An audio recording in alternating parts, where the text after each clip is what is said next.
그래서 이제는 그러지 않으려고 한다.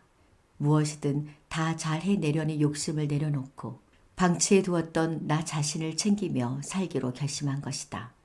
그리고 무엇보다 나는 하고 싶은 게 아직도 참 많다. 이 책에 공개한 버킷리스트는 10개밖에 안 되지만 내 마음속엔 더 많은 리스트가 있다. 만일 내가 인생을 다시 산다면 이번에는 용감히 더 많은 실수를 저지르리라.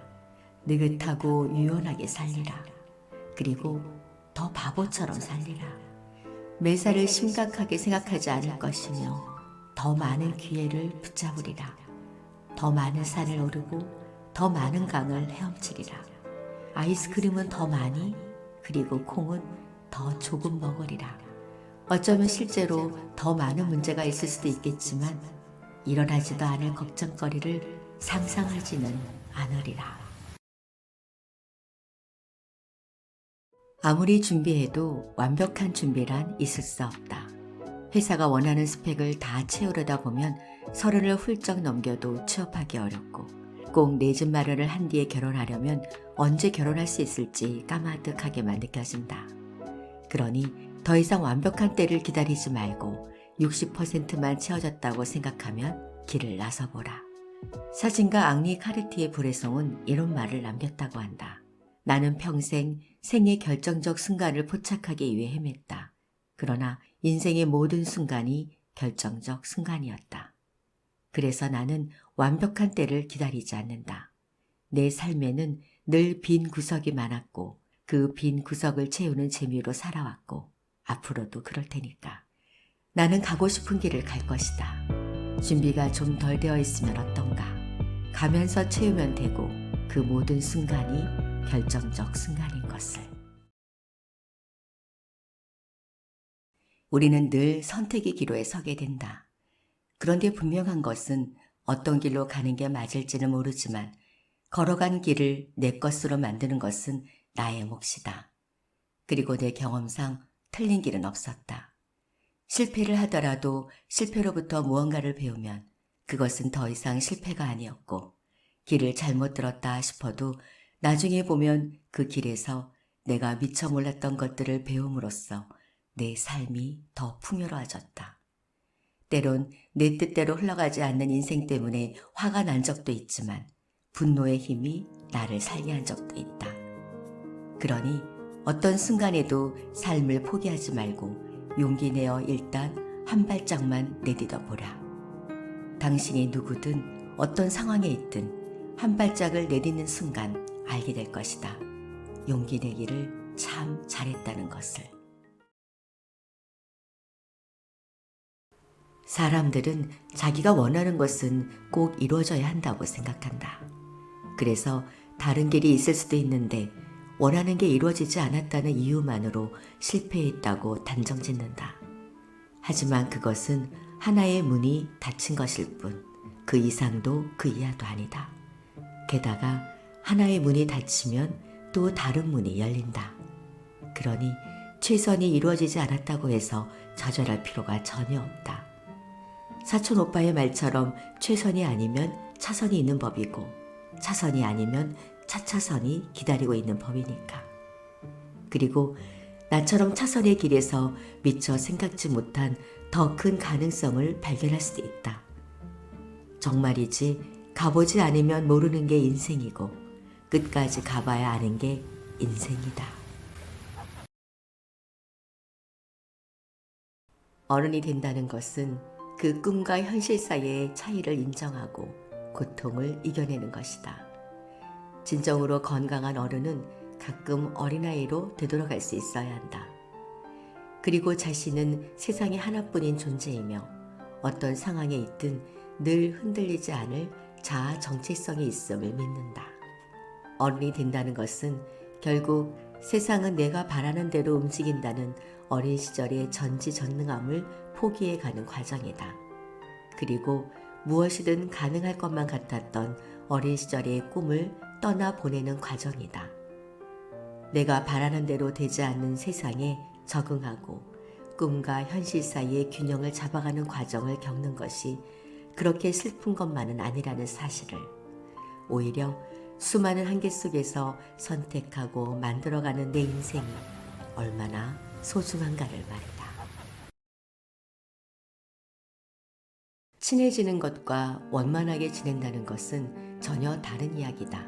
친밀함은 관계에 따라 동심원을 그리듯 퍼져나간다. 소수의 친밀한 관계부터 서로 알고만 지내는 사이까지 동심원의 크기는 다양하다. 이때 원만하게 지낸다는 것은 관계에 따른 동심원의 크기를 잘 알고 알맞게 행동하는 것이다. 직장 선후배 사이의 동심원은 서로 역량을 충분히 발휘하고 갈등도 원만하게 해결해 나갈 수 있는 정도면 충분하다. 꼭 서로를 좋아해야 할 필요는 없다는 뜻이다. 부족한 점을 격려하고 함께 노력할 수 있으면 그뿐, 꼭 친해져야 할 필요도 없다. 싫어하는 사람과 일을 하게 될 때도 마찬가지다. 상대방을 싫어한다고 내가 맡은 일을 소홀히 해서는 안 된다. 그리고 상대방에게 싫은 티를 내고 그의 말을 무시하는 것 또한 옳지 않다. 사람이 싫은 것과 일하는 것을 구분지어 생각할 수 있어야 한다는 말이다. 그러므로 다른 사람의 시선에서 벗어나 스스로 자신을 들여다보라. 누구나 부족한 구석이 있지만 찾아보면 좋은 구석도 많다. 그런데 부족한 것만 너무 커 보이고 자꾸만 주눅이 든다면 그것은 내가 진짜로 그런 사람이어서가 아니라 다른 사람들의 시선에 얽매여 있다는 뜻이다. 그러므로 자존감이 낮다면 우선 잘못된 시각부터 교정할 필요가 있다. 열등감이 너무 깊어 모든 것이 두렵다고 말하는 환자에게도 그렇게 이야기했다. 당신이 스스로를 바라보는 시각으로 인생을 흘러가게 되어 있어요. 당신이 스스로를 긍정적으로 보면 인생도 그렇게 흘러가고 당신이 스스로를 실패자로 보면 인생도 그렇게 흘러갈 거예요. 그러니까 다른 사람들이 당신을 바라보는 시각 말고 당신이 자신을 어떻게 바라볼지 그것부터 결정하세요. 혼자만의 경험과 느낌은 기억 속에서 색이 바래져 가기 쉽다. 그러나 다른 사람과 함께 공유한 기억은 추억이 되고 역사가 된다. 그와 나 사이의 공간에 저장되어 의미를 부여받고 확장될 수 있는 것이다. 즉, 둘만 간직하고 있는 추억이 되어 언제든 그 추억을 불러올 수 있게 된다. 혼자여도 좋지만 둘이어서 더 좋고 셋이어서 더 좋을 수도 있다. 사람들과 부대끼고 치이다 어쩔 수 없이 마음의 문을 닫아버렸다면, 그래서 애써 혼자가 편하다고 말하고 있다면 한 번쯤 생각해보라. 내가 지금 여기에 있다는 사실을 알아줄 사람이 아무도 없어도 정말 좋은지 말이다. 꽁꽁 걸어 잠근 마음의 빗장을 푸는 데 필요한 것은 결국 누군가의 다정함이기 때문이다. 그럼에도 나를 시시때때로 괴롭히는 병 때문에 많이 지친 날에는 암투병 중인 이혜인 수녀의 시 병상일기를 읊조리며 힘을 낸다. 오늘은 약을 안 먹기로 한다. 한 번쯤 안 먹으면 어때? 하고 포기했다가 혼난 일이 있지만 그래도 오늘은 환자가 아니고 싶고 아무 약도 안 먹겠다는 무모한 결심을 해본다. 겉으론 태어난 척 하지만 약을 안 먹고 사는 이들이 요즘은 제일 부럽네. 병원에 안 가도 되는 이들이 정말로 부럽네. 그러나 이 한 번쯤이 너무 오래 가면 안 되겠지. 오늘 하루만 내가 나를 용서하기로 한다. 정신분석 이론에 따르면 청소년 시기의 친구는 나를 비춰보는 커다란 스크린 역할을 한다. 친구를 통해 정체성을 다듬고 자아를 계속 구조화해 나간다. 작가 생테쥐페리는 친구에 대해 이렇게 말했다. 좋은 벗은 만들어지는 것이 아니다. 공통된 그 많은 추억, 함께 겪은 그 많은 괴로운 시간, 그 많은 어긋남, 화해, 마음의 격동, 우정은 이런 것들로 이루어지는 것이다. 오래된 친구가 더욱 좋은 이유다. 성장통을 함께 겪어내고 각자의 삶을 치열하게 살다가 노을이 보이는 생의 한 시점에 모인 우리들. 멋지게 나이든 서로에게 감탄하고 기뻐하며 삶의 후반부를 좀 더 재미있고 의미있게 꾸려가자고 다짐하는 우리들. 앞으로도 우리는 손을 잡고 남은 인생을 함께 걸어갈 것이다. 사람은 쉽게 변하지 않는다. 정신분석 치료의 과정이 그토록 오랜 시간과 반복 작업을 필요로 하는 이유도 인간이 자기 문제와 그 원인을 알았다고 해서 해묵은 문제를 곧바로 해결할 수 있는 게 아니기 때문이다. 대신 서서히 한 매듭씩 풀어가는 와중에 사람은 성장하고 변한다. 그러므로 조언을 건넬 때는 상대방에게 이야기를 하되 상대방이 내 말을 듣고 태도가 완전히 달라질 거라는 기대를 버리는 편이 낫다. 어차피 그는 당신의 충고를 듣지 않을 것이다. 그러니 그냥 가만히 그의 이야기에 귀를 기울이고 난 후 조심스레 당신의 의견을 말해주어라. 그리고 결정은 그에게 맡겨라. 그가 설령 잘못된 길을 선택하고 나중에 후회할지언정 그것은 그의 몫일 뿐이다.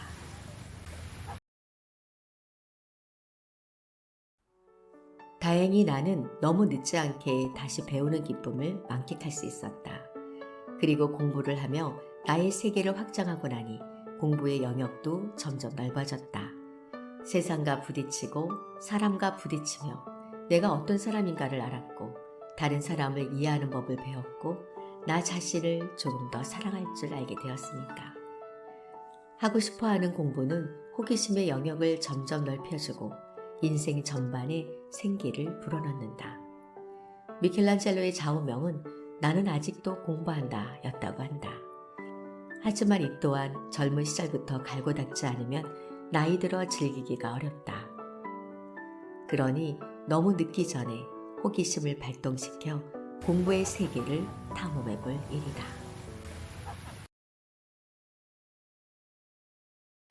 내 재미 목록 중에는 사진도 들어있다. 원래 사진 찍기를 좋아해서 나는 여행 가면 늘 찍사를 맡았다. 그런데 우연히 찍은 물방울 사진을 크게 확대해 인화해 봤는데 물방울 안에 온 세상이 비춰져 담겨 있음을 발견했다. 이렇게 작은 물방울 안에 내가 미처 발견하지 못한 세상이 있구나. 그때부터 나는 물방울 사진 찍기에 취미를 붙였다. 온갖 물방울들이 내 눈에 포착되었다. 아스팔트 사이에 고인 빗물부터 꽃잎에 맺힌 이슬까지 찍어도 소재가 고갈되지 않으니 참 신이 났다. 그리고 사진을 찍으면서 또 한 번 깨달았다. 세상은 내가 보고 싶어 하는 만큼 보여준다는 걸. 그러니까 재미있게 살고자 마음먹은 사람에게 이 세상은 재미투성이라는 걸. 정신분석가인 융은 마흔이 되면 마음의 지진이 일어난다고 했다. 삶 전체가 흔들리는 듯한 혼란을 겪는 것이다. 마흔이 되면 우리가 보낸 시간들이 오롯이 기록된 과거의 책장을 넘기며 이제껏 열심히 읽어온 삶을 돌아보게 된다. 그 과정에서 모든 것을 손에 넣었다 해도 내가 누구이고 내가 하고자 하는 일이 무엇인지 그리고 단 한 번뿐인 인생에서 내가 성취한 게 과연 가치가 있는 것인지에 대한 회의가 몰려온다. 시간은 계속 흐르고 우리에게 남은 선택의 폭은 점점 줄어만 가기 때문이다. 이처럼 중년의 위기 앞에서 우리는 삶을 재평가할 수 있는 기회를 갖게 된다. 즉, 지금까지 살아온 모습과 맡아온 역할들을 빼고 나면 나는 대체 누구인가? 라는 질문을 스스로 던져봄으로써 진정한 나를 만날 수 있는 기회를 얻게 되는 것이다. 아무리 사랑해도 말하지 않으면 모른다. 그러니 상대방에게 나에 대해 자꾸 알려주어야 한다. 하고 싶은 말을 차곡차곡 가슴에 쌓아두는 대신 그 말을 밖으로 꺼내야 한다. 어제와 다른 나에 대해 얘기해야 한다. 그래야 그 사람이 나에 대해 알게 된다. 그리고 절대 상대방을 다 안다고 착각해서는 안 된다. 우리는 죽을 때까지 나 자신도 다 모른다. 그런데 상대방을 어찌 다 알겠는가? 나는 그 사실을 결혼하고 30년이 지난 후에야 깨달았지만 당신은 그러지 않기를 바란다. 상대방에게 끊임없이 나를 알려주고 상대방을 끊임없이 알려고 노력하는 것. 어쩌면 그것이야말로 결혼 생활을 오래도록 유지하는 비결이 아닐까 싶다. 좋은 부모란 아이의 필요를 언제 어디서나 항상 충족시켜주는 부모가 아니다. 사람이 성장하려면 어느 정도의 결핍과 좌절을 경험해야 한다. 결핍되고 상실한 것을 스스로 찾아 메우려는 노력이 바로 사람이 성장하는 과정이다. 부모가 모든 것을 다 충족시켜주면 아이는 성장할 필요를 느끼지 못하게 된다. 그러나 부모가 아이에게 감당할 수 있을 정도의 좌절을 주면 아이는 서서히 좌절을 견디는 법을 배워나가고 현실감을 얻게 되며 스스로 필요한 것을 찾아가는 법을 배우게 된다. 그러면서 한 사람의 건강한 어른으로 성장하는 것이다. 그리고 아이들이 부모의 곁을 떠나갈 때 잘 떠나보내는 것이다. 그러니 좋은 부모가 되려고 너무 애쓰지 말았으면 좋겠다. 이상적인 부모는 상상 속에서나 가능한 법이니까. 베이징 사범대학 교수 위단이 쓴 논어 심득에는 이런 말이 있다. 꽃은 활짝 피고 나면 시들 일만 남게 되고 달은 꽉 차게 되면 기울 일밖에 남지 않는다. 활짝 피기 전이나 꽉 차기 전에는 그래도 마음속에 기대와 동경이 있는 법이다. 친구나 가족의 관계도 모두 이와 같다. 어느 정도 거리를 두어야만 확 트인 마음을 가질 수 있다. 가까워진다는 것은 두 사람이 하나가 되는 게 아니다. 사랑이든 우정이든 두 사람이 친밀해지기 위해서 필요한 것은 상대가 나와 다른 사람이란 사실을 인정하고 존중해 주는 것이다. 상대가 모든 걸 받아줄 거라고 기대하지 말고 상대의 약점을 건드리지 말고 자존심을 핥힐 수 있는 말은 피하며 신뢰를 지켜나가야 하는 것이다.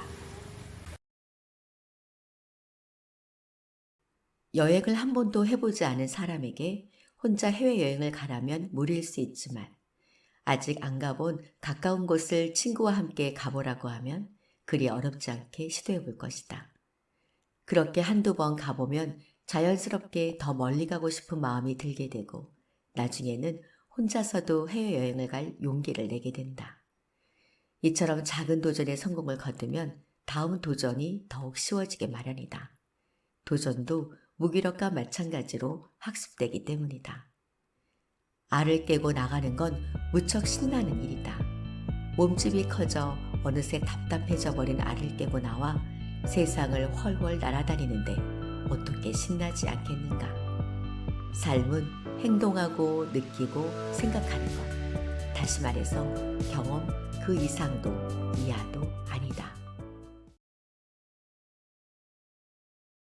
나는 50이 넘으면서부터 종종 어떤 할머니가 되고 싶은지 그려보곤 했다.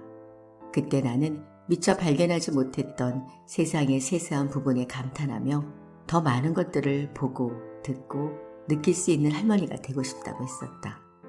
생의 불합리와 부조리를 웃어 넘기는 여유와 포용력을 가진 따뜻하고 유쾌한 할머니가 되고 싶다고. 그런데 어느덧 세월이 흘러 나에게는 2명의 손자가 생겼다. 그렇게 막상 할머니가 되어보니 50대 때 내가 생각했던 것들이 욕심이었다는 생각이 든다. 언제쯤 나는 따뜻하고 유쾌한 할머니가 될 수 있을까? 그나마 다행인 것은 나에게는 아직 시간이 남아있고 그 시간 동안 조금은 노력해 볼 수 있다는 것이다. 그래서 나는 여전히 나의 미래가 기대된다. 그것이 내가 나이듦을 두려워하지 않고 기꺼이 받아들이는 이유다. 무엇인가 미쳐본 적이 있는가? 마치 열애라도 하듯 무엇인가 풍덩 빠져본 적이 있는가? 자나 깨나 그 생각이요. 그 생각만 하면 가슴이 뜨겁고 두근거리며 그 일을 할 때면 자신조차 잊어버리는 무아지경에 빠져본 적이 있는가 말이다. 만일 그렇다면 당신은 이제 무엇이든 할 수 있는 사람이다. 왜냐하면 당신은 무언가에 미쳤을 때 느끼는 환희와 그것이 가져다주는 자신감, 성과를 이미 경험했기 때문이다. 더 나아가 교육심리학자인 미하이 칙센트미하이 교수는 인생에서 중요한 것은 나만의 삶의 방식을 찾아내는 일이라고 주장하며 무언가에 빠져서 몰입하는 시간이 자신만의 삶의 방식을 찾아내는 일을 가능하게 한다고 말한다. 또한 살아있음의 환희를 당신에게 안겨줄 것이다. 만일 몸과 마음에 감추고 싶은 큰 흉터가 있다면 더 이상 그 흉터 때문에 괴로워하지 마라. 그럴수록 생채기만 더 날 뿐이다.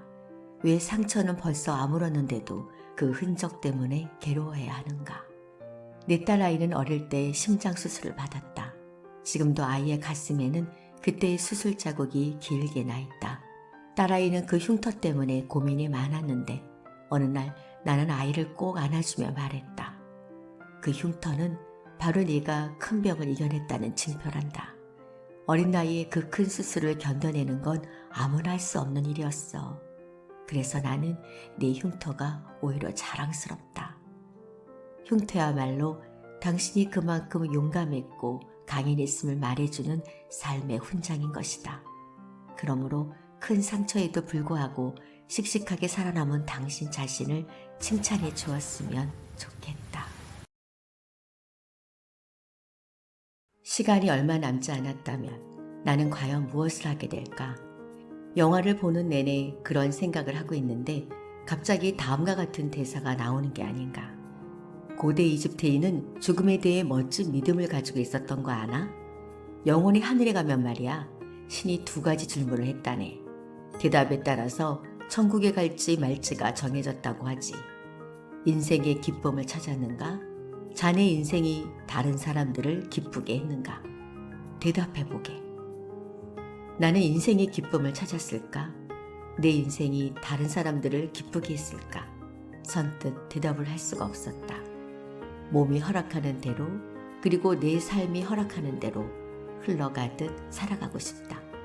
한 발짝 한 발짝 움직이다 보면 나는 또다시 새로운 세계를 경험하게 될 것이다. 그러다 반가운 사람을 만난다면 무척 행복할 것 같다.